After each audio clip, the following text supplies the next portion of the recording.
Hello, everyone, and welcome into Bears Blitz, brought to you by IGS Energy. I'm Cassie Carlson alongside Luke Canellis and Anthony Herron. The Bears have a short week, and we're still riding the high of that Monday night win, but they quickly have to turn the page to a 1-5 Saints team that their talk this week at Hallis Hall is you don't want to have a letdown game, but you look at the history between these two teams. The Bears have not beaten the Saints since 2008. And you think back, what were you doing back in 08? I was in 8th grade. What were you doing? Well, I remember, here's what I remember about 28. Okay. I was not in 8th grade. I remember the blackout game. White Sox fans will remember that. All right. Both baseball teams, by the way, in 2008 went to the playoffs, Cubs and the White Sox. Cubs got swept by the Dodgers.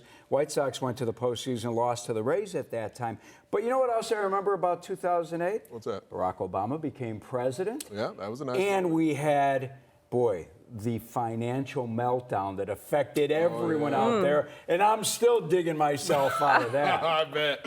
Yeah, in 08, I was just starting in broadcasting Wow. at that point. So I was coaching arena football in Huntsville, Alabama, and I was just starting at the Big Ten Network, starting to do some television and do a little bit of radio down south, and just kind of dipping my toes into this media water, and now here we are, 2025. You're still here. Still We love to rolling. see You've that. made some progress. No, You've made so some progress. no letdown for Big Ant No doubt. staying in media, and the Bears don't want to let down either. I mean, that's one of the important things that you have to go on when you're on a 3-game win streak. You're coming off beating a playoff team, and now you're welcoming in a team where the record maybe doesn't reflect who they are, because as every coach has said this week, they continue to improve as each week goes on when you're talking about the Saints. One of the reasons why I love Ben Johnson so much is he said, letdown is not in my vocabulary. So he will not allow his team to have a letdown. And I get it. You're coming off of 2, last-second wins with field goals, 1 blocked, 1 you kicked.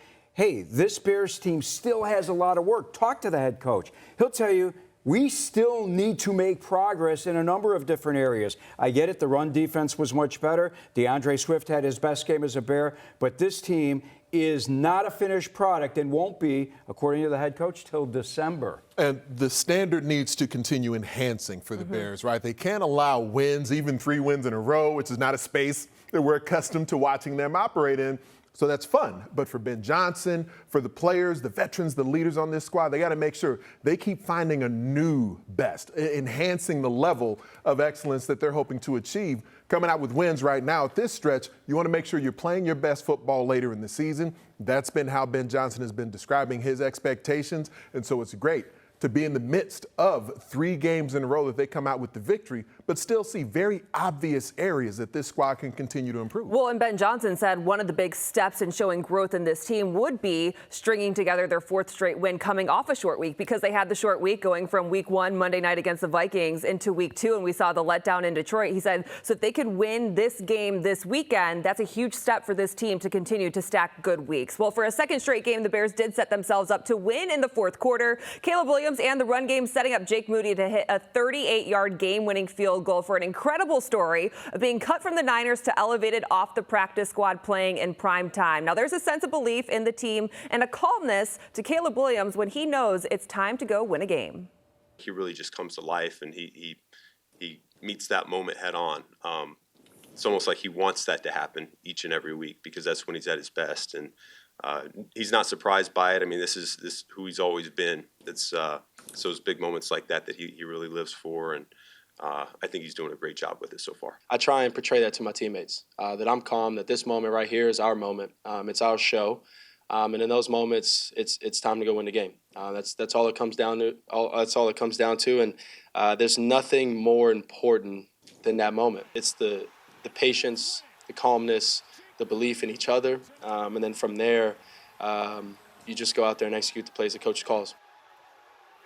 And Caleb Williams talks about executing the play calls. An interesting tidbit that Williams talked about this week is what Ben Johnson is like over the headset when he has a play call that he knows is going to work, and he instills that confidence, gets his team and his quarterback in the right mindset. He's like, all right, here, we got a really good one. This is going to work right here. And that was on the touchdown, Caleb Williams said, where he ran into the end zone, and he's like, I didn't think that play was going to work, but Ben Johnson called it on the headset. Ben Johnson also talked about something that Bruce Arians preaches, is that good quarterbacks show up in the 4th quarter. quarter, and they're accurate. And Caleb Williams, week after week, has now shown that he is so calm and level-headed when it's go time, and he takes that Superman cape and puts it on and puts the team on his back. Here are the numbers this year, and they're staggering, folks. Fourth quarter, 4 minutes left to play in the game. Caleb Williams' passer rating is 132. Just so you have a sense of comparison, Justin Fields in 2023, his passer rating was 22. Not 122, 22. Last year, Big A, we saw him bring the Bears back and put them in position to beat Washington, Minnesota, Green Bay, Detroit on Thanksgiving Day.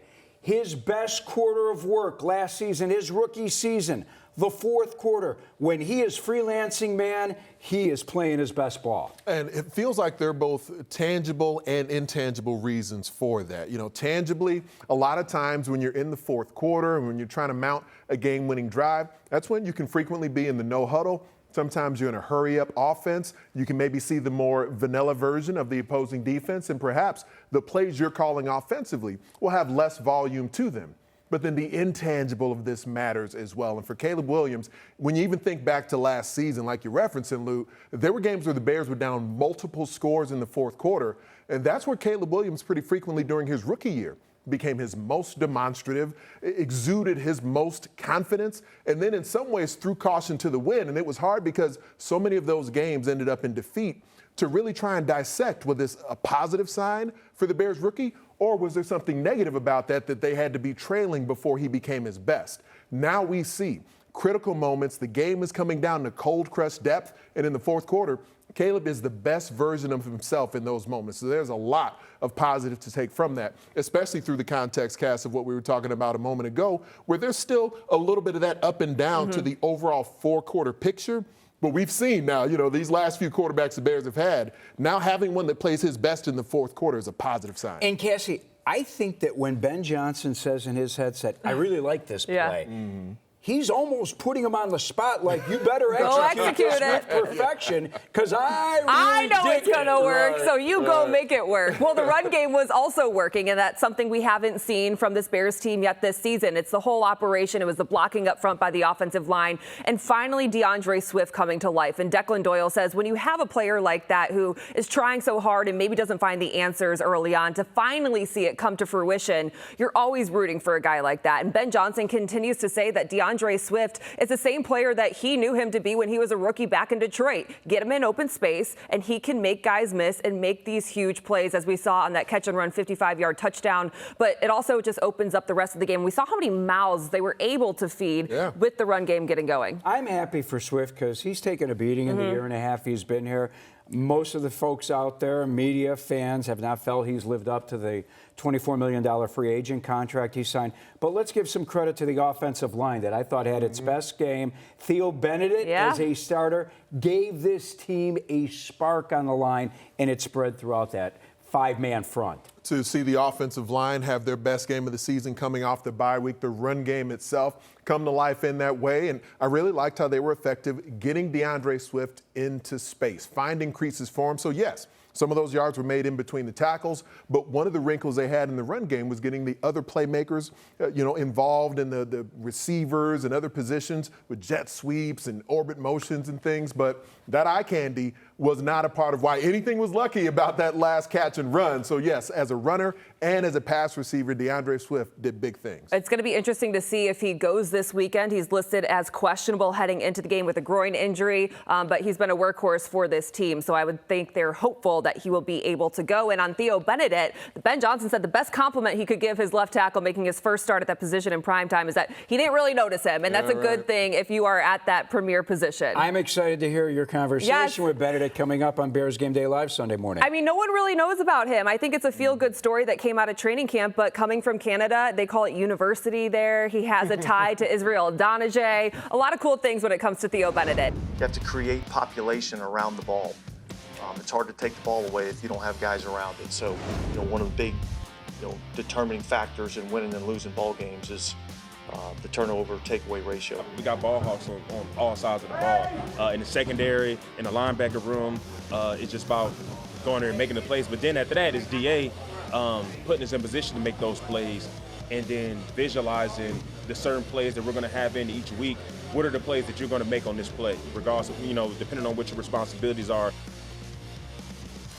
Welcome back to Bears Blitz, brought to you by IGS Energy. First off, on Dennis Allen, he spent 15 of his 24 coaching years in New Orleans, yet didn't want to talk about his connection to the Saints at all. This guy is all ball, and he has his defense on a takeaway tear right now. They say they come in bunches, especially for the Bears. 3 in each of their last 3 games. They have 12 this season, and it's something that clearly is being stressed throughout the week in film study. I go back to what Kevin Byard said coming off of that Vegas game, that he noticed some tendencies with certain routes when Geno Smith was throwing them and they were aligned in some way. And that's how he came away with his interceptions. And it seems like Dennis Allen has done a really good job of showing the tape and showing when they're going to pick their spots to go for those takeaways, and it's paying off. Had a chance to chat with Good Morning Football's Manti Te'o, played linebacker not far from here at Notre Dame, played 3 seasons for Dennis Allen in New Orleans. I asked him specifically about takeaways in the Allen defense, and he said back during his New Orleans Saints days that Dennis Allen literally had, what do you call them? Help me out, Big Ed. Takeaway circuits? Takeaway circuits Okay. during practice, that this was something they specifically prepared for in New Orleans, and it was one of those things that he remembered most about playing in the Dennis Allen defense. It reminded me of, remember, that was Lovie Smith's defense when he was here in Chicago. They used to chase the ball even, when it hit the ground, right? You want it to become Pavlovian. You want this to just be a muscle memory situation where when the ball's in the air, if the opponent's throwing it, that it's your football as a defensive back, not the opponent's. If there's one that's on the ground as a defender, especially in the front 7, some fumble happens in the backfield, where you know that's your football and you're going to take it away.